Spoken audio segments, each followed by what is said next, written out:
And welcome to another episode of Stuck in My Mind podcast. I am your host, WIZE. I'm sorry for the late start. It happens. But I'm excited. My next guest, we've actually become friends in the past few months. I was a guest on his show. I'm a part of his community. He's a wonderful person. I'm always checking him out on LinkedIn. He has some amazing content. I'm excited to have him on. So as soon as I got the opportunity to bring him on, I sent them the link and got them to sign up. So let's just bring him up to the stage. My friend Steve Wright. Will, it's such a pleasure to be here, bro. And yeah, like you said, we met through our various connections, and I feel like we became fast friends, man. It's just there's people that you meet, and there's a connection, there's a vibration, there's an energy, there's a synergy that says this person's going to be around for they're gonna have an impact, and you're one of those people. So I appreciate you having me here. I appreciate you being a guest, man. This like I said, I've been a guest on your show. I had a great time. Uh, It's amazing that recently the connections I've been making. Even some people that I've met through you as well as mm, through the empowerment network and all that. It, these connections are like amazing. Just the people that you get to speak to and communicate with. That, like you said, it's a synergy. The energy you mm, feel from them, and you just know that you can actually build some connections and networks and something that's gonna last. Something that the relationships that you know are gonna last. That people who have similar mindsets as you mm. do and have some ideas of what they want to do in their life and everything. And like you said, yes, my goal is to make an impact. Yeah, This is why I'm here. I'm here to make an impact and touch people's lives and connecting with you and trying to build my brand across the pond and connecting with you and building a relationship with you. It's the same thing as it's an amazing opportunity. yeah, and yeah, I like the term across the pond. I mean, I'd spent a good chunk of my working career in the States. I was based out of California, San Diego for 15 or so years. So I am natively from the UK, from London, and grew up and raised here. And then, as a young man or mid young man, I came out to the States, met uh, amazing people that opened doors and opportunities to live and work in America, and I took those and brought my family across the pond. And visa situations being what they are, we went to and fro for a little while, and the winds brought me back to the UK, and I'm happy. I'm loving it here. And but like you said, there's people, the way we communicate, even this platform, it Mhm. has no boundaries. So Yeah. that's the beauty of it. We can establish those connections when we feel them. We can bring them across the ether and across the wires, and people can reach out and connect. And No, and that's one thing that's definitely um we talk about 2020 and the impact it's had on the world. It's really, as far as what we're doing, creating content, the digital market space, all this, it's really expanded and given opportunities for regular people to come out here and make an impact. mm, Like, mm, this is not something that I was I was not I had thought about starting a podcast, but it wasn't something that was like what I wanted to do. But once I started doing it, it was like, oh man, this is amazing. This is great. I get to vent and talk about how I feel and what's going on in the world and let people inside my world and just show them, hey, I'm a regular guy just like everyone else. But I'm here to let yeah. people share their stories and and make an impact. And we've it's fun it's funny because we've built a great, like you said, a quick relationship, it's like you're always doing content on LinkedIn, and I'm always showing up and listening, and you're always inviting me up, and I just sometimes I just come to listen and learn. Like, I hear you. Uh, you know what? Like you said, it's I love your backstory. You shared just how much podcasting has impacted you and given you a platform to make an impact with others.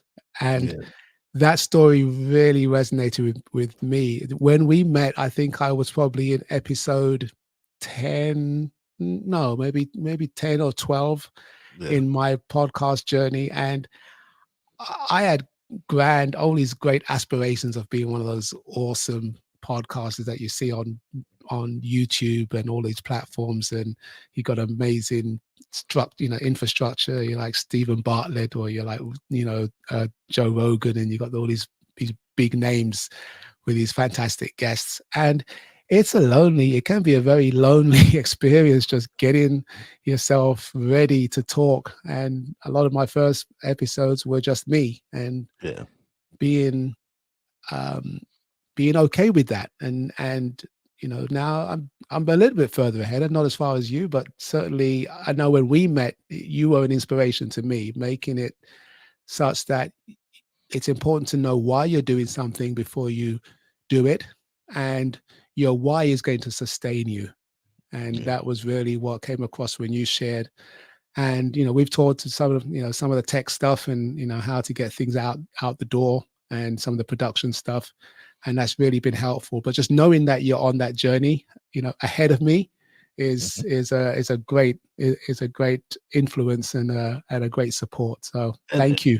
oh, and when, like, since we've met, I've always said, if you have any questions, you can always ask me.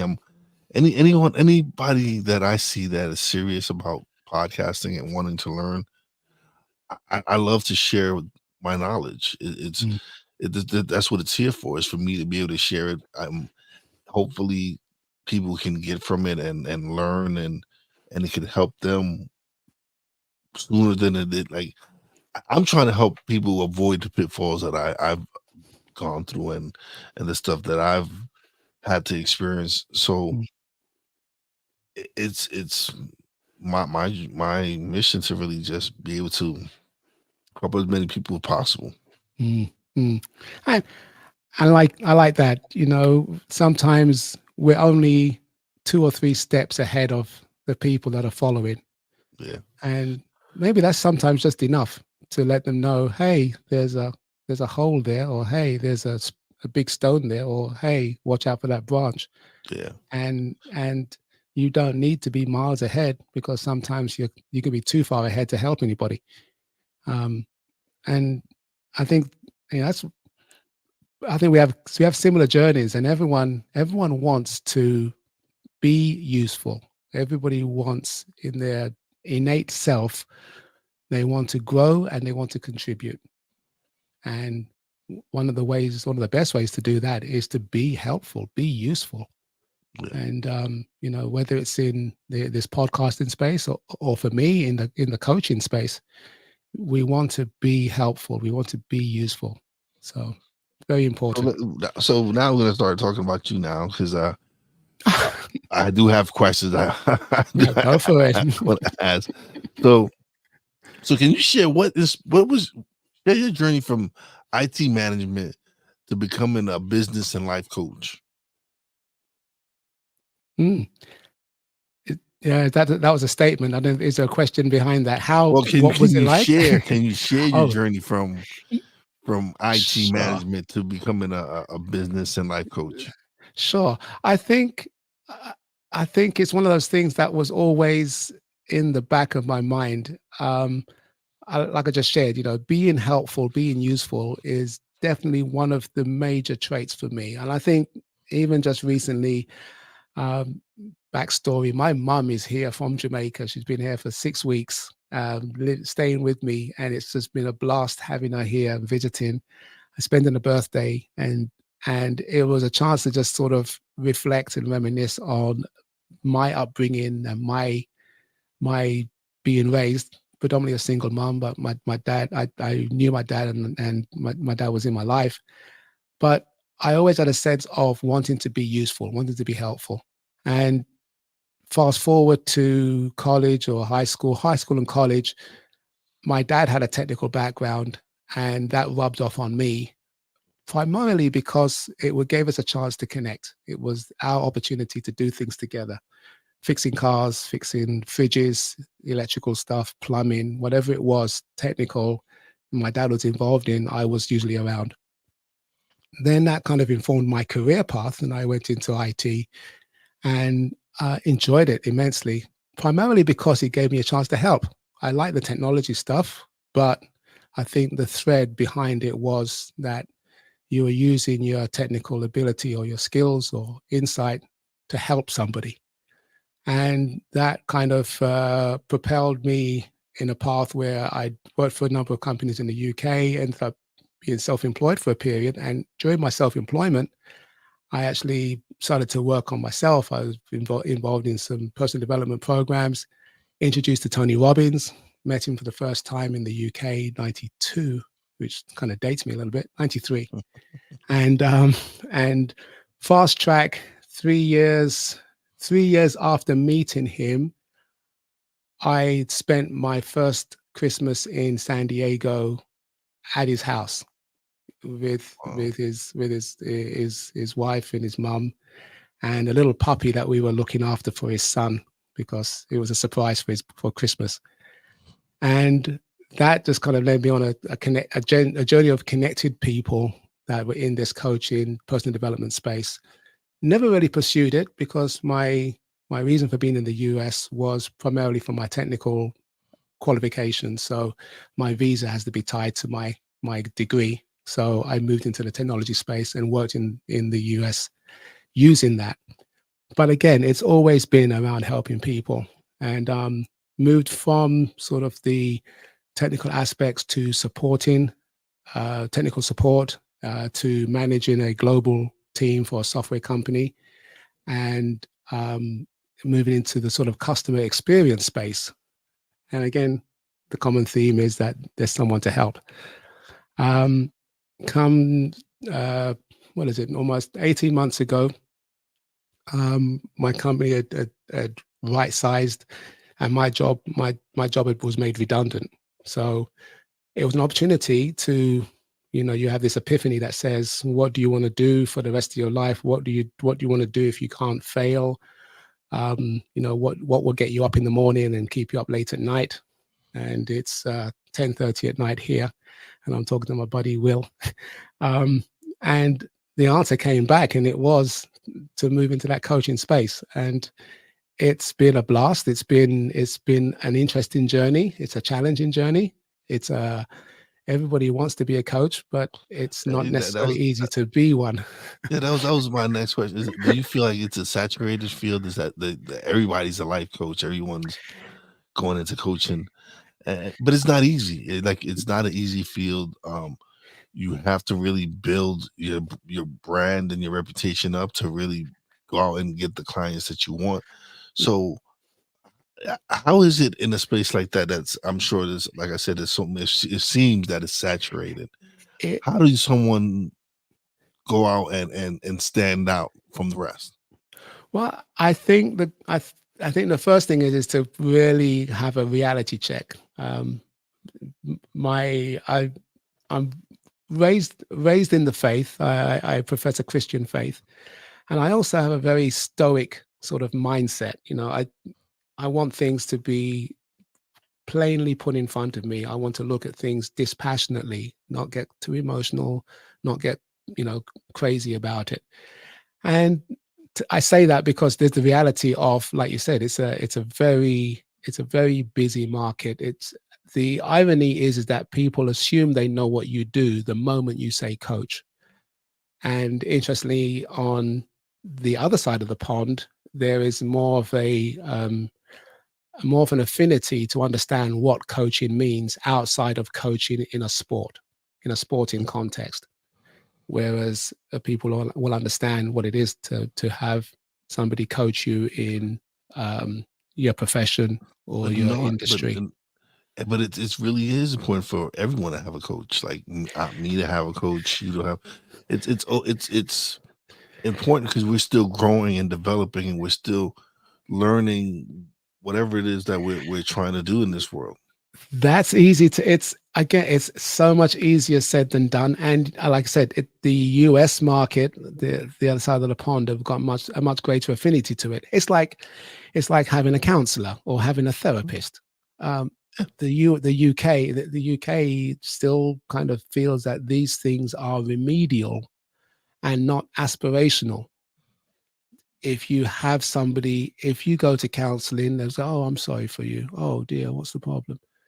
As opposed to good.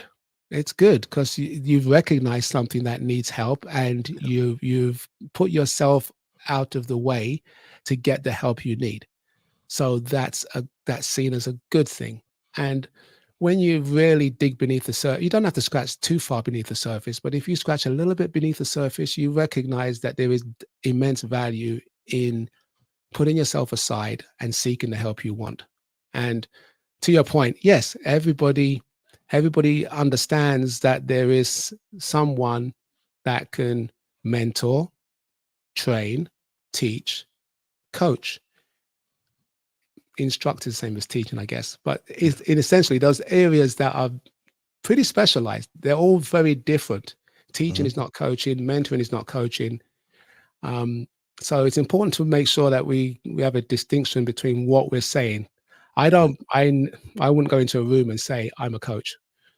Um, Not because I'm ashamed of it. It's because it's so maligned. It's so misunderstood. Yeah. It would have to. I would need another 10, 15, 20 seconds to really just say, look, I'm walking this earth like a lot of people. I've got challenges. I'm hurt. I'm broken. And at the same time, I've gone through some stuff and come out the other side. Yeah. And if I've gone through something and come out the other side, and I meet someone going through something that I've just gone through, then there may be something I can do to help. You know, So with you kind of specialize on helping management, helping people learn how to really truly be managers and leaders. Mm. What is it about managing and leading that has you wanting to help those people? Good question. And sometimes pick an you pick an audience that you most are like. Okay. In some ways, sometimes people describe, your ideal client is you 5 years ago, or 3 years ago, however far back it requires that you got through something. And I'd managed a team. I'd worked in various industries. I'd worked in various organizational structures. I've worked with various levels of toxicity in the workplace. Um, and coming out the other side of that, I felt like there's an opportunity to really speak some insight to that space. Uh, and it's often an opportunity whereby people want to see a result. And interestingly enough, they will often dismiss the progress that they are making personally at the expense of the progress they're making professionally. So what I mean is that, someone would more likely they'd be more enamored with the result on the quarterly budget than they are in making sure that they're at the right weight, or they're eating well, or they're sleeping. And that's kind of sad, really, when you think about it, because if an organization is driving for those metrics and ignoring the value that the person is bringing to the team or the organization, then it's almost like we got it round the wrong way. So I kind of I aligned myself or alluded to speaking with the managers. I have a Facebook group, the managers who lead, and that's not just to say that you have to have that role. It's really the identity of management, managing yourself first and foremost, and leading through serving, leading others. Um, so that was why I picked that sort of that arena. I came from it. I sort of got the most, I guess, scars from it, or I can sort of speak to some of that insight. But ultimately, it's a personal thing. But I mean, if you have a one of my mantras is, I want people to leave work happy. Right? If uh, if if you can leave work happy, then that's a good day for one. Don't leave work too late, but certainly leave work happy. And then you're ready for the rest of your day. You're ready for your friends, your community, your family, and that's important. And what you do in that working space is often dictated and guided by how you feel, how you show up, what you're thinking, what you're projecting, the impressions that you're giving, the way you can speak in with truth and authenticity to people, um, how you read and connect. So there's a lot of things that we have to do personally, and the workplace is one of those easier places where you can see the results. And Do you catch yourself learning stuff and then kind of testing it out on yourself? Like there's other things that you see like, let me try this how to see how this works. Do you see yourself doing that? I am I am my own lab. I am my own laboratory, bro. This is the lab. You're looking at the lab right here. There's a whole ton of stuff, and just uh, I mean, recently neuroplasticity is been one of the kind of areas that I'm really uh, sort of interested and excited about, in terms of, we're not set in stone. The old dog can learn new tricks Yes. if incented the right way. And I don't mean a stick, and not even necessarily a carrot, but if you've got the right incentives, you can make the changes. And those changes, the capacity to change, is with you as long as you're breathing. You don't you don't check out because you've reached a number. Don't check out because you can't touch your toes. Don't check out because you can't walk up a hill. There's a lot of times we use scenarios to check out. So I'm in the lab all the time. I'm in this lab every day, bro. So it's a lot of testing going on. All right. So because you're also how does your passion for cycling, your vegan lifestyle, and avid reading contribute to your coaching philosophy? Oh, Will's been doing the research on me. Hey, listen, I'm a Yeah, professional, man. I'm a that's professional. This is what I do. great. That's great. Those things are examples of me doing laboratory work. I don't own a car. I I'd maxed out at owning three at one time, and living in Southern California, you pretty much had to have a vehicle to go anywhere.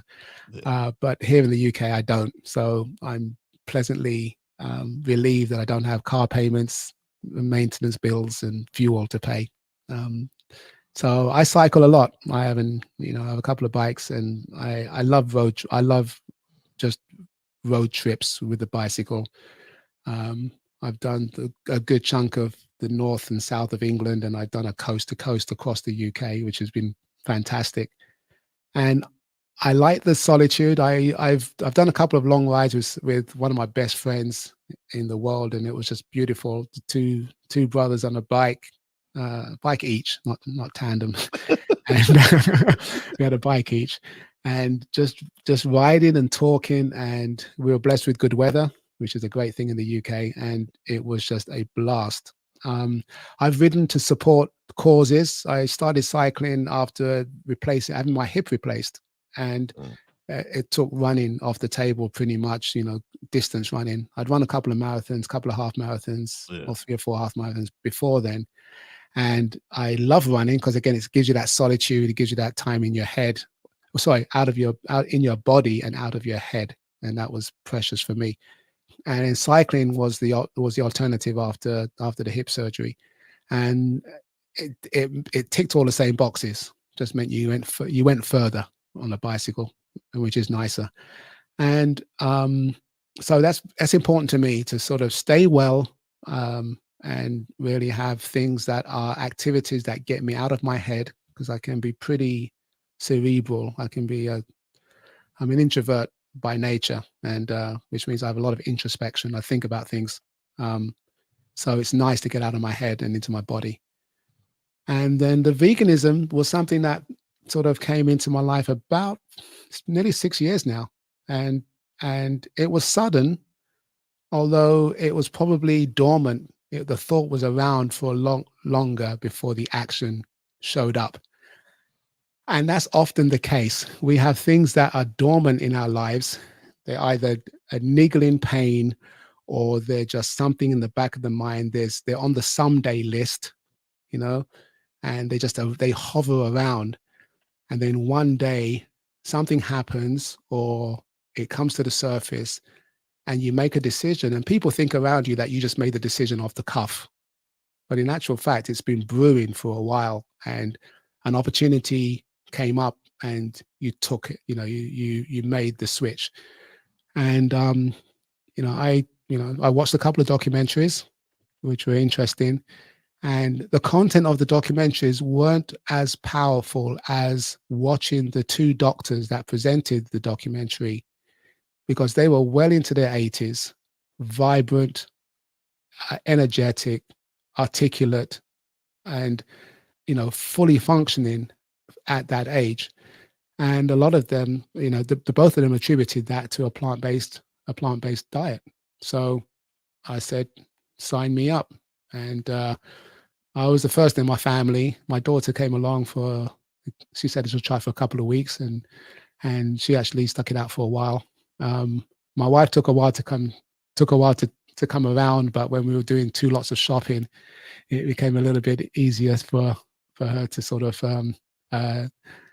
join the plant-based movement. And I love it. It's been informative. The biggest hardship maybe is I'm a ribs man. I used to like my ribs, Kansas style, and brisket, and bacon. So those are sometimes the hard things to kind of smell or be around, but I can live without them. And the other thing that it does is it makes you look at what you eat, and you don't need to change your diet in any other way except taking the 5 seconds it requires you to turn the product around and read the label at the back. Yeah. That action alone, those 5 seconds to read the back of the packet and not the front of the packet, can change your life. So that for me has been actually the biggest transition, because I realize how much animal product is in things that I didn't think even needed to have an animal product in it. So very interesting. But I try not to espouse it too much, because people can get very I don't know. People say, how can you tell someone's a vegan? Talk to them for 5 seconds and they'll tell you. That's kind of the answer. So I try not to be that annoying vegan that says, "Oh, I can't eat this, I can't eat that. Woe is me." So, Yeah. but yeah, be So aware, man. That's yeah. that's the lesson. Be aware. So how do you tailor your coaching solutions to meet the unique needs of different individuals and teams? The key thing is you've got to connect. For me, the criteria is connecting on a heart level, and a heart and an energetic level, and that requires somebody to be in your space long enough to recognize how you can help them, that there is an opportunity to help, and that there's a willingness to take the steps. So that does not necessarily mean that your ICP, your ideal customer profile, has to be Some people say, "Oh, it's got to be, Joe Bloggs. He's a 45-year-old senior manager at a company that has 300 employees, and he manages a staff of 5, and he works in IT, and he's overweight, and he smokes a bit, and that stuff is all well and good in terms of profiling, and a lot of the marketeers do that, and I understand that. But at the end of the day, you've got to be in front of people that sort of say, "Hey, I remember you. You talked about this. Can you help? You got some tips? You got some ideas? Can you guide me here?" Everyone needs a coach, and I'm not everyone's coach, but I'm somebody's coach. So my journey is to show up platforms like this, connections like ours, and environments that we find ourselves in, and show up and say, "Hey, somebody could could use my help, and there's somebody out there I can serve. Maybe there's people out there that I need to serve, and I need to look harder for them." Yeah. So I'm not trying to skirt the question, but sometimes we can literally turn people off because the third time you speak to them, they're throwing an offer down your neck and Yeah. telling you that this is what you need to do, and they barely know. They don't even know. They don't even know what you like as a hobby, let alone how you're going to change what you need to do to change your life. So Yeah. I'm sorry. It sounds like I sound like I'm scared. I feel like I'm almost not It's all completing good, the brother. It's question, brother. right? It's But all good, brother. No. that's the heart, though. But that's the heart, though, bro. I mean, yeah. Full transparency, man. I'm over 3,000 weeks old, man. 3,000 weeks, man. You gotta. Yeah. That's not inconsequential. Yeah. I'm a black man that's from the UK, Caribbean heritage, lived in the US, and I've avoided major incidents in my life. I've had some major crossroads, and that's not because I'm not charmed by any means. I have my Yeah. challenges, but you wake up and you go, yeah, it's a lot of weeks on the planet. So there's got to be a reason I'm here. There's someone, something keeping me around, and I'm loving the journey. And I want people to really recognize that um, we can't be so hung up and strung up Yeah. that we can't find people to connect with and see how we can help and serve. And I love the fact that I've been able to connect with so many different people Mm, and been able to learn and grow, and it's made me a much better person. yeah. Being able to connect with so many different people and learn from so many different people, that now it's really impact out on how I see how I impact other people, and how I Mm, look to aim and serve people. It's not always about, like you said, when you speak to a certain people, when you speak to these coaches and gurus and all of a sudden they got an offer for you, and you're in your head thinking like, especially when you're starting out and you mm, don't have the money to pay these courses and pay the thousands of dollars mm, these people are saying that, oh, and I can help you build your business, and then it's refreshing when you do meet people that are genuinely just trying to help you. yeah. They really just want to help you. They're not in it to make money, a buck, whatever it is. They just truly want to be able to help uplift you and make you a better person and help you grow. Mm, mm. And I describe myself as a stoic, um, in the philosophical sense, and not necessarily in the sort of behavior attitude. I do care. I am emotional, so that's not that kind of stoic that I'm thinking of. It's more around that philosophy that says, there's virtues in a virtuous life. There's things that are that are valuable. They're values that we hold as people, and we owe it to ourselves to explore what those are.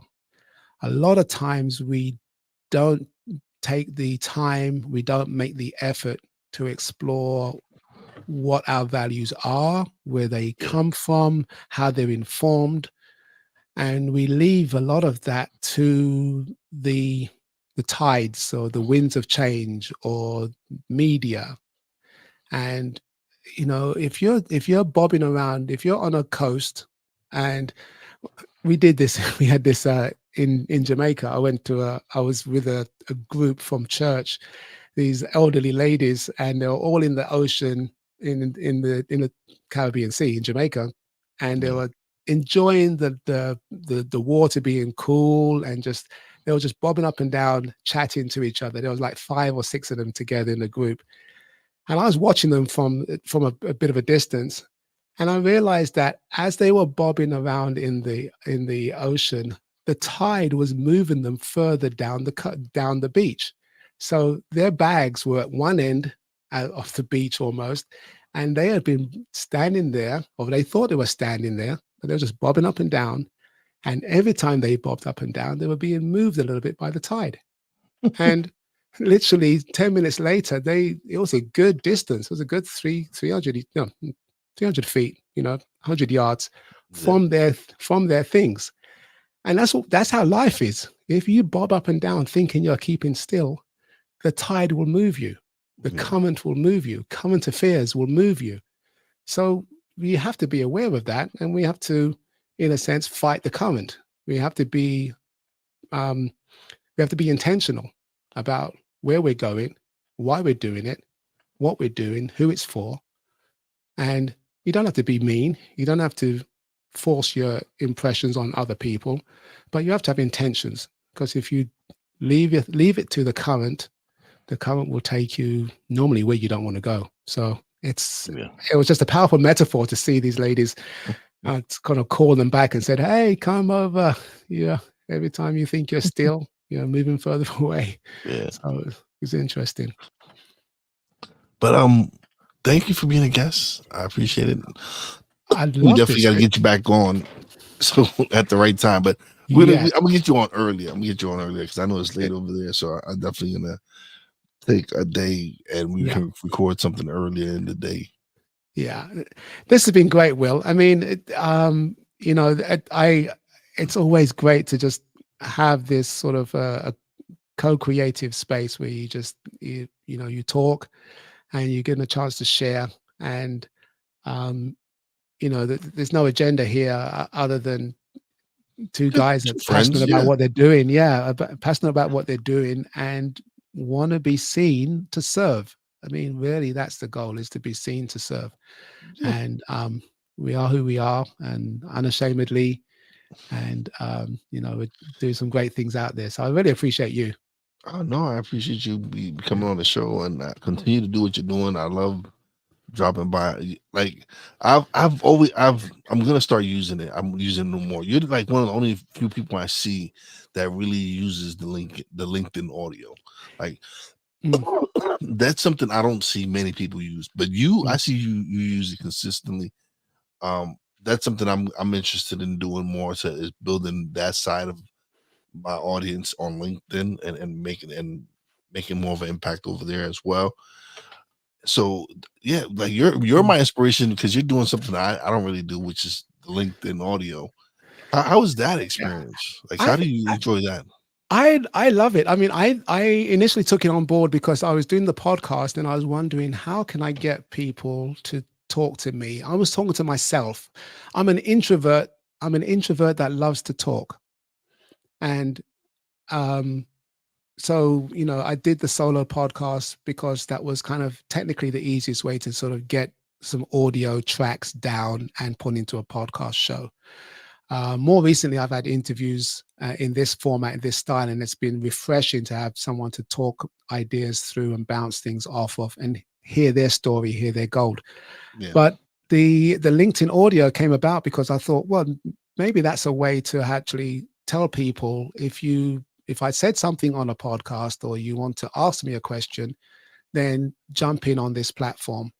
And LinkedIn really could do a bit more with it, but at the same time, I like its rawness in terms of it's literally just a place where Yeah. you can share audio. You don't have to dress up for it. Yeah, I no, can I actually really host from do. my phone, which is beautiful. People can check in on their phone. I've had people just listen, like you said, listen in, and Yeah. it's just a conversation they're eavesdropping on, and they can Mhm. come to the stage, put their hand up, and chat. And it's been a real blessing. And various people drop in. I have some regulars that are always there on a Tuesday afternoon, and I just love it. And if it's just me and the crickets, then that's fine too. I put some music on, and I sit there for the duration, and just enjoy the time to reflect. So Yeah. there's no downside, really. There is no downside, but you know. But thank you, brother, for being a guest. But now you get the solo screen. You get to plug away, let everybody know where they can find you, websites, everything. Okay. All right. Well, thank you for those that are listening in live or on a replay. My name's Steve Wright. My business is SA Wright Coaching, sawrightcoaching.com. But you can find me really on LinkedIn. I think it's just SA Wright. It comes up as LinkedIn. And my offering really is just a chance to connect, a chance to really communicate, to co-create something that will serve you, that will bring you results and outcomes that you want for yourself personally and professionally, and a chance to create that thinking partnership where you can speak to someone that can give you the time and attention, the listening that will just get you to the next level.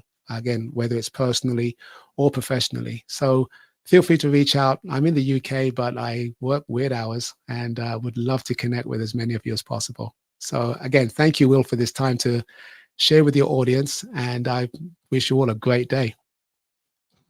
Thank you, brother, for being a guest, man. I greatly Oh, appreciate man. it. Oh, Don't man. This leave is, just yet. We're gonna chat a little bit yep. off air, but let me close out the show. Thank you. All right. Thank you for tuning in. If you're gonna catch the replay, subscribe, like, share. Greatly appreciate everybody who's tuned in. As always, big shout out to my Real Wise fam, Poppy J, Brandy J. Love you guys. Big shout out to the boss lady. Love you and appreciate you. And as always, a big shout out to all the essential workers out there. God bless you. Be safe. You know your boy Wise does it. Peace out.